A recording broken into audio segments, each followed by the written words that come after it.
समुपस्थित धर्म प्रेमी सज्जनों, कठोपनिषद का प्रकरण चल रहा है जिसमें यमाचार्य नचिकेता को परमात्मा के बारे में बता रहे हैं। पिछले क्रम से आगे आज 5वीं वल्ली के 13वें श्लोक को देखेंगे। यमाचार्य कह रहे हैं, नित्यो नित्यानाम चेतनश्चेतनानाम एको बहूनाम यो विदधाति कामान। परमात्मा के बारे में कहा जा रहा है, उसके स्वभाव को, स्वरूप को बताया जा रहा है और उसका फल अगली पंक्ति में बताया, तम आत्मस्थम ये अनुपश्यन्ति धीराः तेषां शांति शाश्वती नेतरेषाम। तो पहली पंक्ति में कहा नित्यो नित्यानाम, जो नित्यों में भी नित्य है, जो नित्य वस्तुओं के बीच में भी नित्य है, ऐसा वो तत्व। इस ब्रह्मांड में 3 तत्व नित्य हैं, ईश्वर, जीव और प्रकृति। और नित्यता का तात्पर्य होता है जिसकी उत्पत्ति और नाश न होता हो, जो काल की दृष्टि से अनादि और अनंत हो। यमाचार्य कह रहे हैं जो नित्यों के बीच में भी नित्य हो। ये भाषा कुछ इस प्रकार की है जैसे हम कहें कि कोई व्यक्ति, किसी व्यक्ति के लिए कहें कि ये बलवानों में भी बलवान है, ये धनवानों में भी धनवान है, ये विद्वानों में भी विद्वान है। अर्थात अनेक बलवान व्यक्तियों में जो अधिक बल वाला हो उसको हम इस रूप में संबोधित करते हैं, विद्वानों में जो अधिक विद्वान हो उसको हम इस रूप में संबोधित करते हैं। लेकिन नित्य के संदर्भ में जब हम देखेंगे तो नित्यता का अर्थ जो उत्पन्न न हो और जिसका नाश न हो, इसमें अधिकता को किस रूप में देख पाएंगे? बलवानों के बीच तो अधिक बलवत्ता हमको दिखाई दे जाती है, क्योंकि बलवत्ता और बढ़ने की संभावना रहती है। विद्वत्ता और धन की वृद्धि संभव है, इसलिए धनवानों में भी धनवान और विद्वानों में भी विद्वान, ये प्रयोग हम कर सकते हैं, ये हमको समझ में आएगा। लेकिन यमाचार्य कह रहे हैं जो नित्यों में भी नित्य हो। जब नित्यता का ये धर्म आ गया जिसकी उत्पत्ति और नाश नहीं होता हो, तो उत्पत्ति नहीं होती यानी नहीं होती पूर्णता से, नाश नहीं होता यानी नाश कभी नहीं होता, उसकी एक सीमा है। इसमें हम न्यूनाधिकता नहीं कर सकते कि इसकी उत्पत्ति नहीं होती अर्थात इसकी कम उत्पत्ति होती है, कम उत्पत्ति नहीं होती, इसकी अधिक उत्पत्ति नहीं होती। इस रूप में हम विभाजन नहीं कर सकते, भेद नहीं कर सकते। और यही बात अंत की दृष्टि से है, नाश की दृष्टि से है कि हम कहें इस वस्तु का नाश नहीं होता, तो हम ये भेद नहीं कर सकते कि इसका कम नाश नहीं होता और इसका अधिक नाश नहीं होता। नाश नहीं होता का मतलब है नाश नहीं होता। लेकिन यमाचार्य कह रहे हैं कि जो नित्यों में भी नित्य है, अर्थात तीन तत्व नित्य हैं, उसमें परमात्म तत्व अपेक्षाकृत अधिक नित्य है।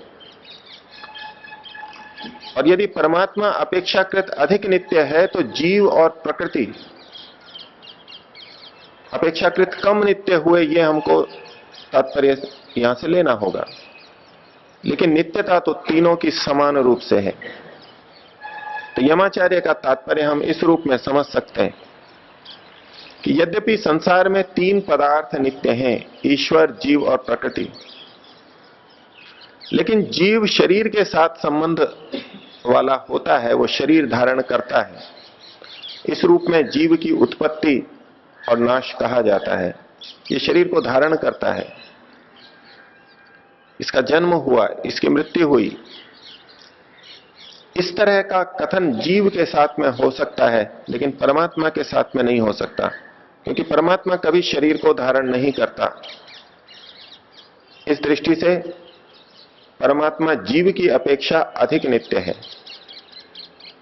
और प्रकृति की दृष्टि से देखें, प्रकृति, मूल प्रकृति सत्वरज तम की साम्यावस्था, सत्वरज और तम अपने आप में नित्य होते हुए भी वो कार्य रूप में परिणत होते हैं, कार्य जगत के रूप में बदलते हैं। मूल प्रकृति में जो नित्यता है वो परिणामी नित्यता है। योग दर्शन व्यास भाष्य में नित्यता को दो भागों में बांटा गया। एक अपरिणामी नित्यता यानी कूटस्थ नित्यता, और एक परिणामी नित्यता। ईश्वर और जीव में कूटस्थ नित्यता है, अपरिणामी नित्यता है, उनमें कभी परिणमन नहीं होता। लेकिन प्रकृति में परिणामी नित्यता है। प्रकृति सत्वरजतम नित्य होते हुए भी कार्य रूप में परिणत होते हैं, बदलते हैं, परिवर्तित होते हैं। तो प्रकृति की नित्यता तो परिणामी नित्यता है। इस दृष्टि से परमात्मा की नित्यता प्रकृति से अधिक है, क्योंकि वो कूटस्थ नित्य है। कूटस्थ का मतलब है बिल्कुल वैसा का वैसा बना रहना।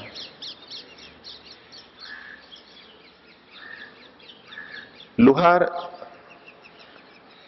दराती आदि बनाता है, उसको लोहे को गर्म करता है और पीटता है। वो जिस नीचे वाले मोटे लोहे के ऊपर पीटता है उसको कूट बोलते हैं। लौकिक दृष्टि से वो परिवर्तन करता है केवल दराती के अंदर, नीचे वाला जो भाग होता है मोटा, उसमें परिवर्तन नहीं करता। ये अलग बात है कि वो भी थोड़ा बहुत परिवर्तित होता है, लेकिन उदाहरण की साम्यता केवल इसमें है कि दराती आदि में परिवर्तन होता है, कूटते पीटते हैं, वो तीखे बनते हैं, लंबे बनते हैं, लेकिन नीचे वाला स्थिर रहता है। तो परमात्मा सदैव स्थिर है, इस बात को कूटस्थ नित्यता से कहा जाता है। यमाचार्य ने कहा कि परमात्मा नित्यों में भी नित्य है। तो इसका तात्पर्य है कि प्रकृति जो परिणामी नित्य है उसकी अपेक्षा परमात्मा कूटस्थ नित्य है, और जीव की अपेक्षा परमात्मा अधिक नित्य है। इसका तात्पर्य है कि जीव जिस प्रकार से शरीर को धारण करता है, परमात्मा उस प्रकार से शरीर को धारण नहीं करता, वो शरीर के बंधन में कभी नहीं आता। तो परमात्मा को समझाते हुए कहा कि नित्यो नित्यानाम, जो नित्यों में भी नित्य है। आगे कहा चेतनश्च चेतनानाम, जो चेतनों में भी चेतन है। चेतन का मतलब सामान्यतः हम लेते हैं कि यह व्यक्ति जीवित है, यानी चेतन है। चेतनता को हम जीव के साथ में जोड़ते हैं, लेकिन चेतनता जीव और ब्रह्म, जीव और परमात्मा दोनों पर उसी प्रकार से लागू होती है। परमात्मा भी चेतन है और आत्मा भी चेतन है। तो बहुत सारी आत्माएं और एक परमात्मा, ये सब चेतन तत्व हुए, और इन सब में सबसे अधिक चेतन वो परमात्मा है। परमात्मा की चेतनता क्या अधिक है, इसके लिए हम समझें चेतन शब्द क्या है, चेतनता का अर्थ क्या है। महर्षि पाणिनि कहते हैं चिति संज्ञाने, ये शब्द जिस धातु से बना है वो है चिति, और उसका अर्थ दिया संज्ञाने, अच्छी प्रकार से ज्ञान होना, इस अर्थ के अंदर चिति शब्द है। तो जो अच्छी प्रकार से जानता है उसे चेतन कहते हैं, जिसमें अच्छी प्रकार से ज्ञान होता है उसे चेतन कहते हैं। संज्ञान किसे कहते हैं? तो सम तो यहां उपसर्ग लगा हुआ है, ज्ञान शब्द है यहां पर। तो ज्ञा धातु के लिए पाणिनि ने कहा ज्ञा अवबोधने। ज्ञा का मतलब है अवबोधन होना, बोध होना, जानना, ज्ञा अवबोधने। और फिर हम देखें कि अवबोधन में फिर बुध धातु है, उसको भी और खोल लें तो बुध का अर्थ कहा बुध अवगमने, अवगमन होना, समझना, जानना, ये इन सब का तात्पर्य है। तो चेतन का अर्थ हुआ जो ज्ञानवान है, जो जानने वाला है। तो जितने भी जानने वाले हैं उनमें परमात्मा सबसे अधिक जानने वाला है, सबसे अधिक चेतन है। चेतनों में भी जो चेतन है का मतलब हुआ जो जानने वाले तत्व हैं उनमें सबसे अधिक जानने वाला है। यमाचार्य की इन शब्दों से ये तात्पर्य हम सहज ही ले सकते हैं कि कुछ जानने वाले हैं, जानने वालों में जो सबसे अधिक जानने वाला है, इसका मतलब है कुछ न जानने वाले भी तत्व हैं, अर्थात प्रकृति है, जड़ तत्व भी विद्यमान है। शुरू में कहा नित्यो नित्यानाम, नित्यों में जो नित्य है, अर्थात कुछ अनित्य तत्व भी हैं। ये कार्य जगत, जड़ जगत जो हमको दिखाई देता है ये अनित्य है। और यमाचार्य ने यहां बहुवचन का प्रयोग किया, नित्यो नित्यानाम चेतनश्चेतनानाम, जो नित्यों में नित्य है, अर्थात इस संसार में, ब्रह्मांड में मूल तत्व जो नित्य है वो एक से अधिक है। अगर एक ब्रह्म ही नित्य होता, उसके अतिरिक्त और किसी की सत्ता ही नहीं होती, तो ये तुलना नहीं की जा सकती थी कि जो चेतनों में भी चेतन है, जो नित्यों में भी नित्य है। अर्थात यमाचार्य वेद के अनुरूप त्रैतवाद को मानते हैं। अनेक चेतन तत्व हैं और अनेक नित्य तत्व हैं। संसार में केवल ब्रह्म तत्व ही है। इसके निराकरण के लिए कि यह सिद्धांत, अद्वैतवाद का सिद्धांत वेद और उपनिषद के अनुरूप नहीं है, महर्षि दयानंद ने इस श्लोक को उद्धृत किया है, एक से अधिक बार उद्धृत किया है। तो यमाचार्य कहते हैं नित्यो नित्यानाम, जो नित्यों में भी नित्य है, और चेतनश्चेतनानाम, जो चेतनों में भी चेतन है, वो तत्व। और आगे कहा एकह बहूनाम यो विदधाति कामान, और वो तत्व कितना है, कितने हैं? तो कहा एक है, वो तत्व एक ही है, अनेक नहीं है। महर्षि दयानंद ने इस श्लोक को उस संदर्भ में भी उद्धृत किया है। पाश्चात्य लोग वैदिक संस्कृति वालों को बहुदेवतावादी सिद्ध करते हैं कि इनके अनेक परमात्मा थे, अनेक देव थे। महर्षि दयानंद ने प्रतिपादित किया कि उपास्य देव केवल एक ही ब्रह्म ही, परमात्मा ही होता है। और उसकी पुष्टि के लिए उन्होंने इस श्लोक को भी उद्धृत किया कि वो एक ही है।